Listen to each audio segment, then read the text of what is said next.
Allo, allo. Artis am, yeah. Artis am.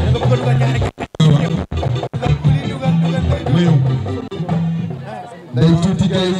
asalaamaaleykum moom mooy président commission communication bu BCG tàccu leen loolu tey li ngeen gis yëpp ci wàllu communication moom mooy présidente commission communication BCG Kaffrine moo ñu ñaar tàccu leen Ndeye Tuuti bu baax a baax a baax a baax ndeysaan asalaamaaleykum ay Cheikh Abdoulaye Anta Yaay ak Babacar Anta Yaay ma ngay Anta Yaay xam nga ni ba lii amee la Lion de Doudou Gaye ni may jar wax ma ko dama ne ko damay def surprise ñëw moom moo tax kàttanu yàlla ma yëg di ñëw teew fii tey barke Serigne Sall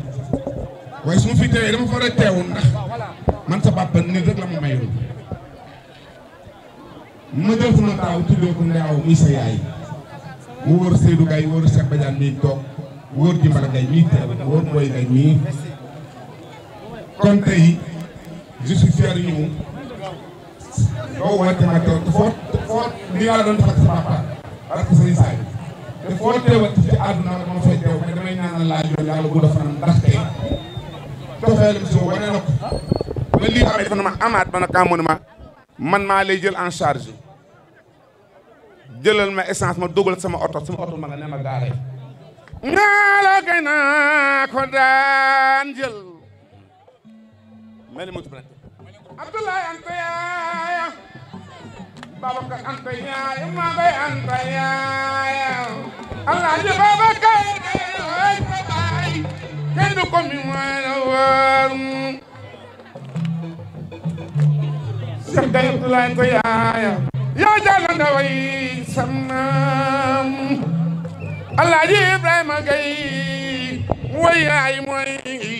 waaw samam Seydou Gaye la ñu woowee sa baay Mboy Sall la ñu woowee sa bàjjan kenn du ko mi mooy lu wóor mbokk ndey Seex Badiane ay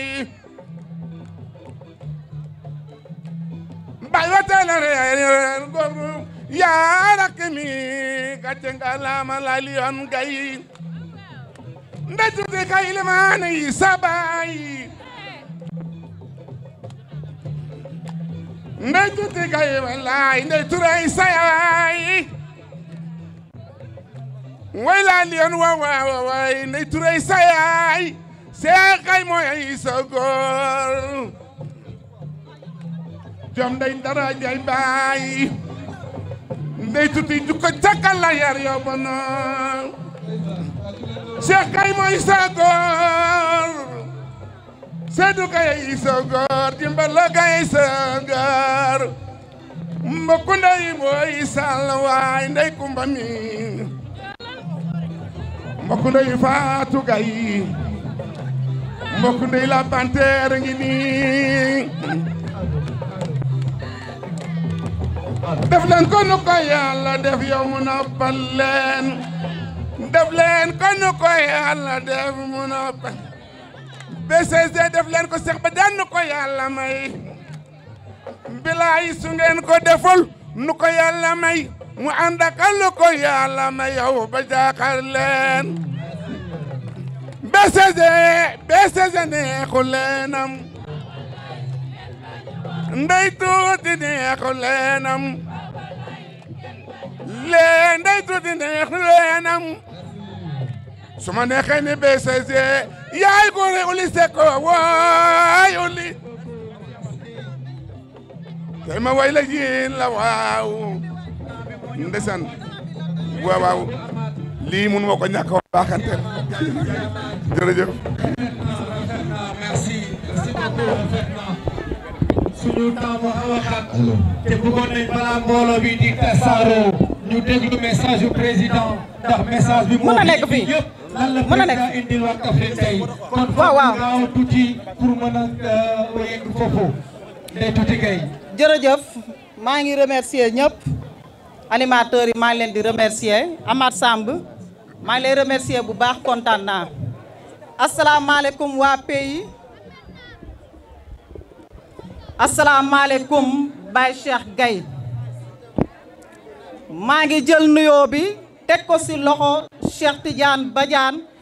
mu joxal ma ko BCGiste yëpp kenn ku ci nekk sa tur ak sa sant su ma ñëwee pays dina am nag kenn koo xam ne dama koy beral nuyoo muy sama idole di sama référence di madame Matassi Diallo la vraie lionne du Ndoukoumane maa ngi koy nuyu di continuer di ko tarbiyu et je parle sous le contrôle de Bamba Mboup dem naa ba Saalam toog jox na ma ndigal moo waral sama turu lion bi dama koy wuyoo jusqu'à la mort di nuyu sama tonton Ousmane Ly di nuyu présidente groupement yu nekk fii yëpp di leen sant di leen gërëm di nuyu ñoom Tafa Samb ak seen groupe tey nag Baye Cheikh ñëw nga sa kër ndax nag doomi mbër jàngil bëre yàgg-yàgg di leen la mës a ñam doomu El Hadj Babacar Gaye bu duggee ci langue politique kon nag loolu du jaaxal kenn waaye nag politique boo ko gisee base da see am solo te Baye Cheikh fii mooy sa base muy waa pays ma leen di ñaan ngeen jàppale Baye Cheikh Gaye ndax nag ku wàcc sa ànd boo yéeg fekk fa borom mu ne faax toog Baye Cheikh Gaye fii dafa nekk base politique am man gaw ma koo xam ne sa mbokk day jóg nga toog Baye Cheikh tey bu duggee biir pays nekk ci soxla pays lépp luñ dugg mu jàppale ñu financé fi 9 groupement te ku ne xam ne 9 groupement boo ko financé groupement bu nekk 200 000 loolu c'est 1 million 800 waa dama ne ban leader politique moo fi dugal 1 million 800 fii ci pays Mbamba amul par ses propres moyens nag ndax Baye Cheikh n'a aucun soutien politique encore moins étatique suñ jumaa ji ñuy tabax fii pays mu doon lu ko ñor trop mu yëkkati ay millions yu bari dugal ko fii kon loolu dañ koy santal di ko sante yàlla nag ndax Baye Cheikh mii kat seetaanuñu ñun waa pays amul kenn ku fi def lim fi def kon ma leen di ñaan neen ko jàppale ndax nag man gëwuma koo xam da ngay jàppale jàmbur bàyyi sa mbokk waa ku am sa leader si sa koñ lay wut si leader jàmbur ba fay xeex man loolu laa gisul kon may lancer nag benn appel di leen di ñaan boo xam ne da ngeen ma koy permettre à tous les enseignants de Kaffrine maa ngi lancer un appel solennel à tous les enseignants de Kaffrine. Nous vous invitons à venir adhérer le réseau des enseignants BCGiste que nous avons mis en place récemment sous la coordination de Samba Diop ici présent. Nous vous invitons à venir adhérer à ce mouvement BCG qui est un mouvement exclusivement kaffrinois et qui n'a de cause que la promotion de Kaffrine et de ses fils. L'homme a fait ses preuves. BCG ne se comparera point. C'est l'homme des grandes réalisations. BCG, c'est notre espoir. BCG, c'est celui qu'il nous faut pour un Kaffrine meilleur. Donc, chers enseignants, nous vous tendons la main. Et sur cette main tendue qui, loin de quémander, nous vous invitons à y poser la vôtre pour la serrer. Et par ricochet, nous travaillons pour le Kaffrine d'aujourd'hui et celui de demain. Je ne saurais terminer sans pour autant remercier le parti Gëm Sa Bopp pour la coalition. Et nous invitons par la même occasion toutes les forces vives de Kaffrine à venir travailler avec nous pour un Kaffrine meilleur. Permettez-moi de vous rassurer que BCG que vous voyez là ne peut pas être l'homme des grandes réalisations et partisan d'une coalition perdante. Donc l'espoir est permis. Je vous remercie. Merci beaucoup la Lionne. L'espoir est permis toujours avec le président BCG. L'espoir est toujours permis ici à Kaffrine. Merci beaucoup encore. Kon Ousmane.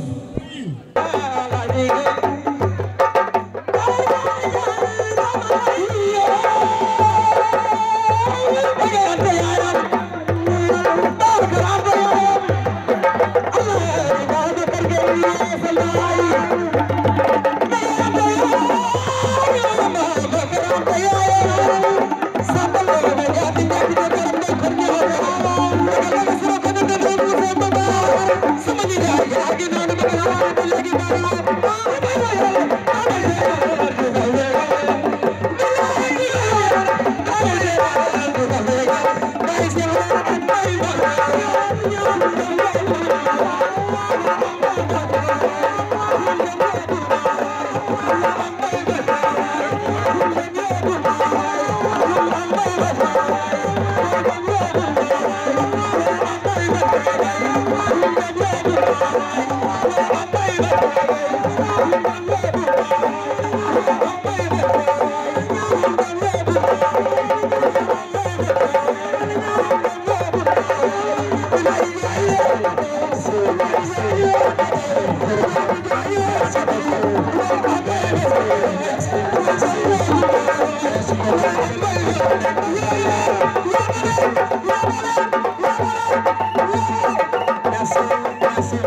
Parce que ces filles,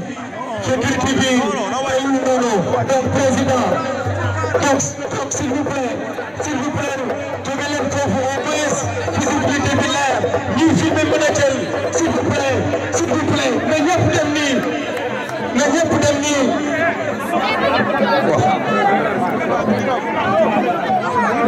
s'il vous plaît. Discours moo ñu fi indi. Il faut mu leer.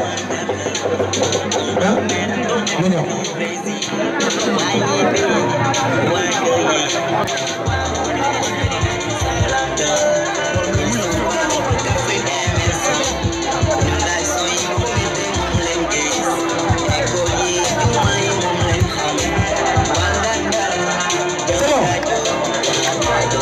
Ok, merci beaucoup. Merci maintenant. Ce qui reste, c'est que maintenant vous dégagez ici, s'il vous plaît.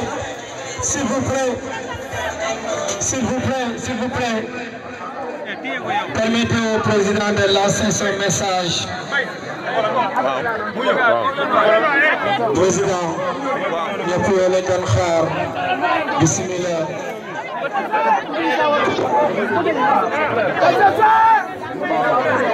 Asalaamaaleykum mbokki Ndoukoumane. Asalaamaaleykum kilifa Ndoukoumane. waxtaan bi booy nekk di liggéey ay góor bu ñuy demal dara ku ci nekk da leen naan bu doon suñu sago ñu defee ko nii. sànq maa ngi leen di tooy ne leen man tàmmu ma bu ma waree wax di ko bind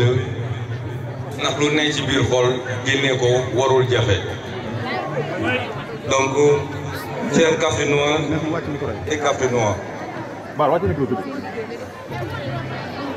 permettez-moi de saluer et de remercier toute la population kaffrinoise. Mes salutations et remerciements aux chefs religieux de toute la région, aux représentants de l'Église, aux femmes, aux jeunes, à toute la population sans distinction. Aux honorables invités des partis ou forces vives de l'opposition, de la société civile, des organisations paysannes, des organisations tout court. Une mention au mouvement Gëm Sa Bopp du président Bougane Dany, représenté par Barambou, Seigneur Sow, Mansour Dramé, Sabel. Je salue et remercie également les sympathisants du mouvement BCG, jeunes, femmes, adultes, tous segments confondus, pour leur forte mobilisation, une mobilisation pure, naturelle, empreinte d'amour, de fraternité. Chapeau au taxi Jakarta, chapeau à Théol Segor, chapeau à tout le monde. Vous avez fait de moi ce que je suis devenu aujourd'hui. Je vous en serai éternellement reconnaissant. Vous avez fait le pari de porter votre fils, sans appareil politique, sans aucun soutien politique, au Panthéon et inscrit son nom en sillon dans le granit de la vie politique kaffrinoise. Vous avez créé le BCG, vous l'avez porté, vous en avez fait un levier incontournable dans l'espace politique kaffrinois. BCG, c'est votre projet. BCG vous appartient et naturellement, sa cause demeurera d'être à l'écoute et à l'amélioration des conditions de vie des Kaffrinois. Oui, j'accepte et endosse les manifestations des jeunes, des femmes, pour déclarer ici, solennellement, ma candidature à la mairie.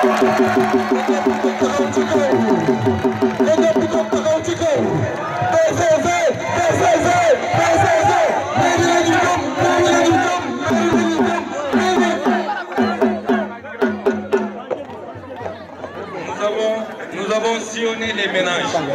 les quartiers, les villages. Nous avons compris votre cri de cœur et de détresse. Nous avons mesuré l'ampleur des dégâts. Jamais dans l'histoire politique cafrinoise, Kaffrine n'a jamais eu à faire face à autant d'actes de subversion planifiés et froidement exécutés par des professionnels de la politique politicienne pour neutraliser une communauté de braves femmes, jeunes et saper leur morale.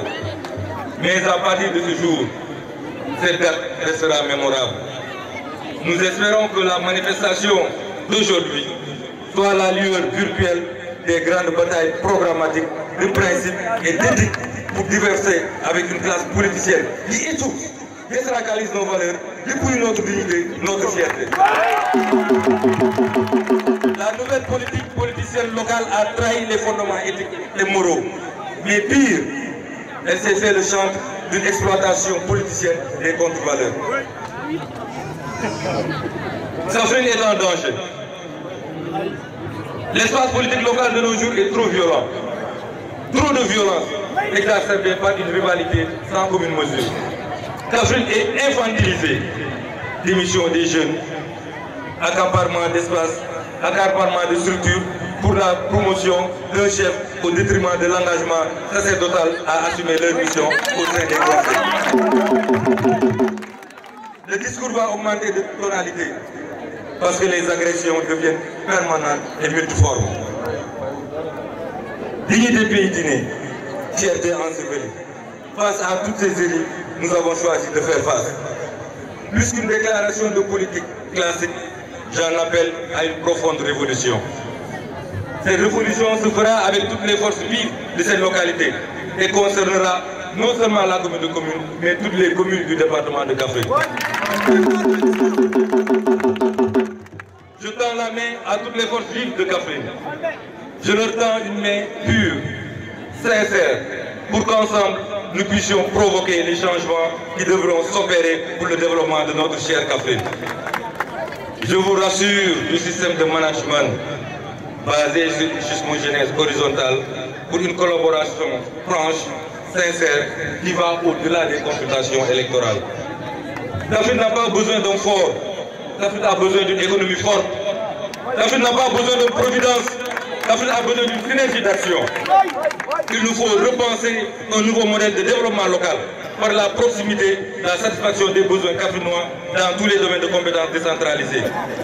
Il nous faut bâtir un secteur privé local par le biais d'un partenariat pour permettre d'assurer le plein emploi, permettre également d'avoir un budget qui puisse répondre à nos attentes, qui permettra de prendre en charge toutes les aspirations des Kaffrinois. La création d'emplois sera au cœur de notre programme. Si je vous le dis, croyez-moi, nous ne sommes pas là pour donner 100 emplois, précaires, CDD ou pas, mais nous sommes là au moins pour jeter des bases d'un développement qui puisse permettre d'en relever 2000 à 3000 jeunes ici à Kaffrine. Et c'est possible. Le combat s'annonce rude. Il faut y laisser nos vies. Nous sommes prêts à y mourir. Et je dis bien, à l'insolence, nous répondrons par le silence. À l'arrogance, nous répondrons par la discipline. À l'argent, nous répondrons par la paix et par l'amour. L'ère de la pensée unique est révolue à Kaffrine. Kaffrine, le Sénégal nous regarde, le monde nous regarde. Merci de votre aimable compréhension.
li ma gën te gën ma ñor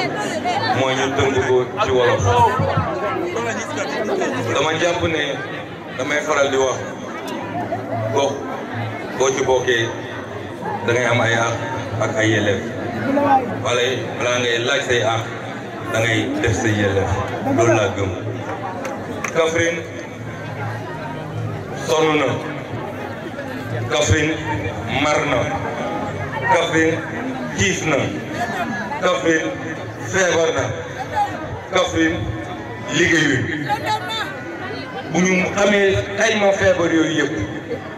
ñu am ay njiit wala ñu tànn suñuy njiit ñu war a gàddu suñu kàddu bu ñu demee ca fañ ko war a jooyee la leen neex la ñuy wax la neex buur lay wax dama jàpp ne dëkk boo ko bëggee parce que balaa nga koy defar da nga koy bëgg moo tax balaa ñu yow ko defar ba pare damay laaj ndax bëgg neen dëkk bi parce que dëgg bëgg bi mooy lan mooy bu dee sa dooñu groupe bi benn la nga dem ko bokk ak ñoom balaa nga naan damay xaar express bi ñëw mu wut pañe groupe pour mën ko séddale man loolu gëwuma ko parce que Kaffrine aussi fii coow lee fi bëri rek mais ku fi am dara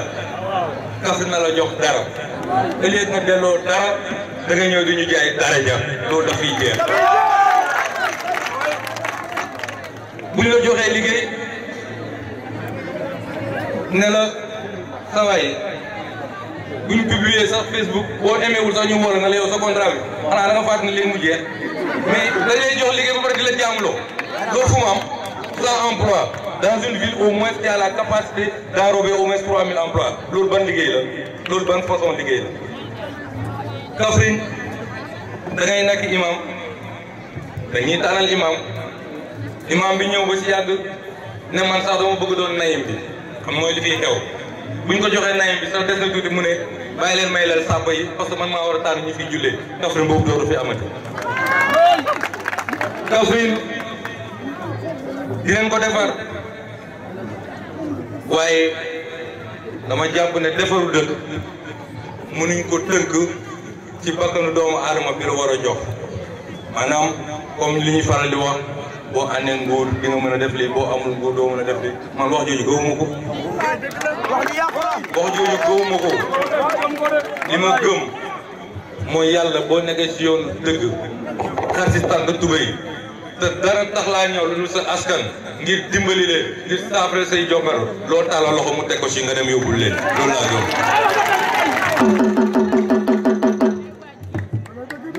jiite ñoruñu damay faral di wax bu leen neexoon nañ ma def wala ñu defal ma une lettre de confort maanaam buñ ma def merci mais nañ ma defal lettre de confort ne ma lépp loo xam ne bëgg nga négocier pour waa Kaffrine rek may na la bu indi ko def ko ma waatal leen ne duñ fi def at te dëkk bi du changé loolu la ma bëgg mu leer dëkk dañ koy bëgg askan dañ koy nawloo askan kenn du ko jaay askan kenn du ko toroxal dañuy nekk Dakar nekk ak suñuy nawle ñuy am lu ñuy dégg Kaffrine di am lu ñuy métti mun naa si joxe misaal bu ndaw mois de mars dëkk bi yëngatu na pourtant suñu ndaw yi bañ leen laajee waroon nañ rafetal ndax ñëw ne lépp gongo Kaffrine nga dox moo tax kenn tëbbi ko wala nga naan digg toju fi te digg te amu fi bay toj mais pourtant tontu bi waroon na yomb ndax ku xam waa Kaffrine xam ne dëkk jàmm leen fii boo fi génnee kër kan ngay toj boo ko tojee yaa koy defar koo fi gaañ yaa koy faj loolu sax pour man prétexte la boo xam ne mënoon nañ ko teg ci table bi sax moo tax ñu ñuy gëmloo ne non parce que tout va bien à Kaffrine te l'Eldorado ñi ngi nax seen bopp Kaffrine ku toog bu dee gëm nga Kaffrine rek mënoo toog minute yor sa téléphone portable te amul soxla buñ la gis loolu mooy Kaffrine loolu lay Kaffrine di dund te Kaffrine boobu la ñu bëgg faj ba mu jeex tàkk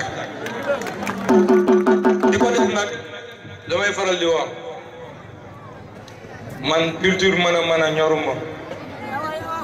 moo tax j'en appelle un vibrant appel à l'opposition pour le dire, nous n'avons pas le culte de la mégalomanie. Ñun jàpp nañ ne ci liñ nekk ku ñëw xaj nga ci mën nañ si xaj ñun ñëpp bu leen neexee sax ñu tolloo cër bu leen neexee sax ngeen ëppale cër dara rek moo ñu ñor ñu jël mbir mi pour defar Kaffrine. que tous les partis xam ne góor day gore ba fu mu nekk man du ma ànd ak góor di rocc suma loxo du ma ànd ak góor ñu may dee may am leneen nu may defee parce que nag 2014 ba léegi maa ngi bañ te ku nekk xam na ne bañ yombul mais mënuma seq ay góor di leen tayle jàngaluñ ma loolu. opposition bi toute opposition confondue maa ngi leen di ñaan maa ngi leen di tàll loxo dans une dynamique unitaire ñu ànd doon benn say changer Kaffrine. Quand je dis Kaffrine, je parle de toutes les communes du département, toutes sans exception parce que nag foo laal rek métti na foo laal métti na buñ ci àndee mooy li may wax du ànd consultation janvier ànd bu dëgg bu sincère parce que pour provoquer une révolution c'est une provocation décennale maanaam du benn at du ñaari at lépp loo xam ne fas yéeneen ko fi dëgg ci ay élection ñu war si tànn dinañ xam ban doomu Kaffrine moo ko yelloo lan la fi def lan la ko Kaffrine jaral ñu door ko ko jox loolu laa gëm. moo tax des fois kilifa gi bu mu fi jaaree ne leen 100% la fi am wala day jël commune yëpp mais xam nga yàlla mën na yee ku nekk après tourné leen ne leen wala da ngeen am bu leen ci war a jaaxal mais nga xam ne yëpp dina ko jaaxal ci kàttanu yàlla parce que fi ñu jëm ñeme neen ko fi ñu jëm suñuy mbokk ñoo koy joxe suñuy mbokk ñoo koy tànn dëgg moo fay dem bëgg moo fay dem pas-pas moo fay dem Kaffrine rongooñu baadoolo dootu fi siimati cere buur te bu leen ko waxee discours bi dafa dëgër mais comme li may wax parce que agression yi dafa bëri da ngay nekk ak say morom ndaw ñu jiital la nit woo la jox la xaalis nga wax la ko neex sànq askan da ngay ànd ak say morom ndaw leen ngeen jëflante nit wax la def loola lu ko neex nga def ko sànq sa askan saaga xaste pulloo maanaam on the mic. ñun ñëpp If you come back again with the microphone to your mayor fire. If you number one, come back again with the man of fire. dëkku jàmm la. Yeah, boy, get scared, man. dëkku paix la. Kaffrine damay faral di wax boo duggee ci dëkk ñu xiif ñu mar ñu rafle ñu sonn dana war a njëkk def mooy nga sàkku leen jàmm mais xay pulloo téesante maay def lii maa war a def lee yaa war a def lii loolu moo fi xew te dina fi jóge maa ngi gërëm Serigne Modou Mbacké ak soxnaam pays comme ni ñu ko waxee pays cosaan la Mbamba cosaan la mais j'ai l'habitude de dire Kaffrine benn bopp la kenn du ko xar ñaar sëñ Modou ñu ngi koy gërëm ci ay ñaanam ci pas-pasam ak ci jàppale bi parce que damay faral di wax ñun des fois dañoo foog ne ñun ñoo mën mais man wóor na ma yàlla xeebuma benn ñaanu doomu Kaffrine bu nekk Kaffrine parce que ku nekk xam nga fa nga jóge xam nga fa nga jëm léeg-léeg du mën-mën rek ñaan mbaax ak sutura sa dëkk moo fay yóbbu nit donc bu kenn beew fii beew waru fi kenn fii beew waru fi kenn dañoo war a ànd bëggante dañoo war a bàyyi noonoo bi dañoo war a bàyyi violence bi dañoo war a nangul nit ki féeteem mais da ngay daal comme ni ñu koy waxee Facebook man léegi damay joom bi sax da ngay am xaritoom nit da ngay xaritoom nit nga dégg ne recruter leen ko ma koy envoyé message sax bañ toon ah man damay bañ bu ma la tontoo ñu daa xam ma ne ko loolu jaru ko ndax man ba may xaritoog yow séntu ma si woon soutien politique dama jàpp ne képp kuy doomu Kaffrine bu ñu dajee war neen saafuwante bu ñu saafuwante war neen jëriñante bu ñu jëriñante war neen ànd foofu rek laa ko teg donc il n'y a pas d'hypocrisie dans mon cœur nangu naa toutes les différences des fois mu métti dina la tooñ dina la wax lu nekk dina la dëggal fu nekk mais dama gëm ne luy dëgg rek mooy dëgg parce que si yoonu Kaffrine ak ci mbiru Kaffrine il faut que mu leer jël suma bakkan rek moo tax ma mën a taxaw mais leneen du ma téye maa ngi leen di ñaan encore une fois les jeunes yéen ñi porte combat bi xeex bi seen xeex la et je le dis je le précise le Sénégal est en révolution et Kaffrine doit être en révolution li ñuy jàng gis nañ ko fépp te Saalum nag mën nañ ko bàkkee lu ne mais nag jàmbaar la jàmbaar weesuwul sa waajur xëy këram dem ci tool ba yenn si naaj ba jël gerteem suul ko gëm yàlla xaar juróom-ñeenti weer pour mën a dekk te wóorul na fa fekk dara kooku kenn mënu ko ger bu ñuy wax naan Kaffrine waaw boo fi indee sa xaalis dañ koy lekk ndax la Kaffrine Saalum du nax kenn boo ko bëggee ndax mu jiitu la ci ndax loolu mooy fulla loolu mooy fayda nañu ràññee li ngeen moom nañu ràññee li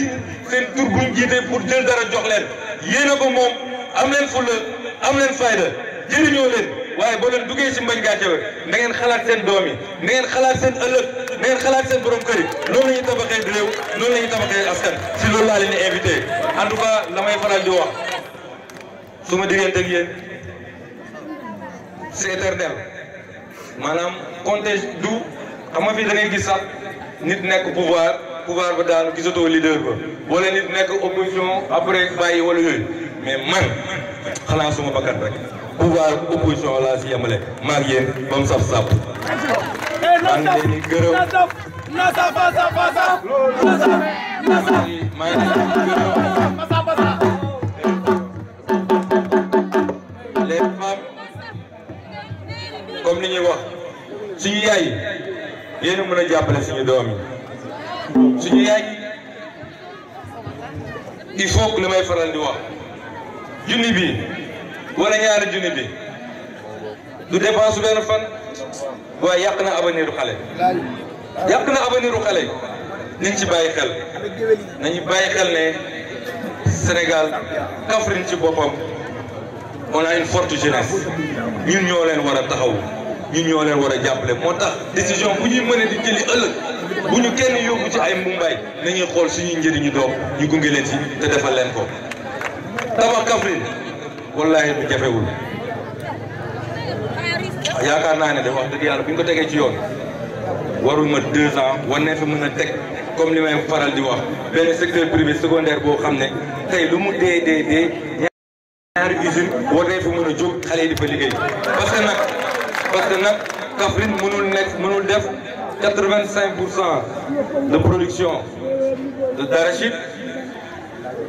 ñu ne région boobu amul benn unité de transformation boo xam ne du saabu du chocolat du dëwlin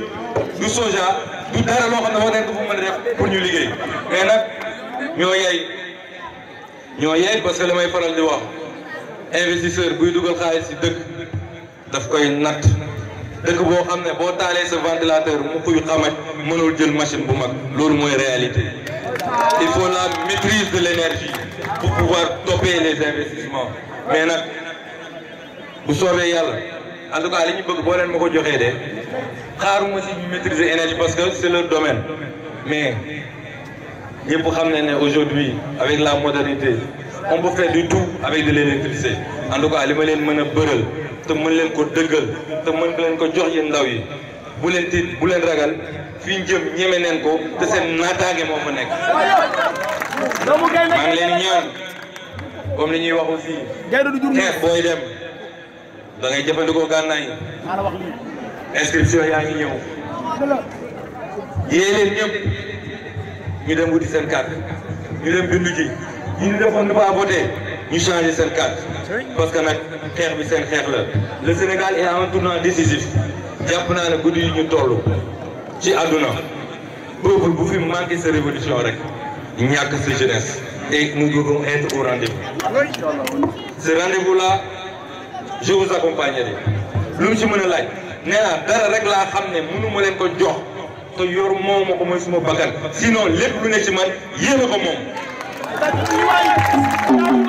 wax ji du bëri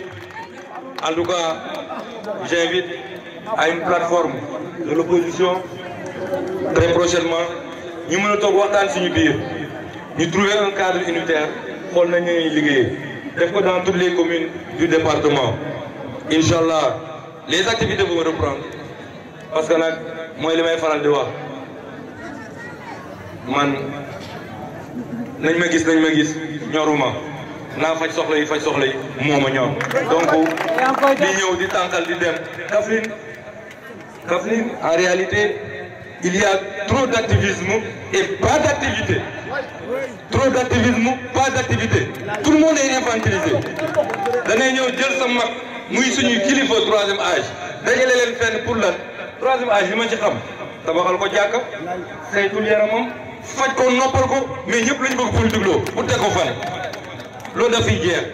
En tout cas cette date du 5 est une date mémorable parce que c'est une date de révolution et Inch'Allah nous y arriverons. maa ngi leen di gërëm di leen sant jërëjëf.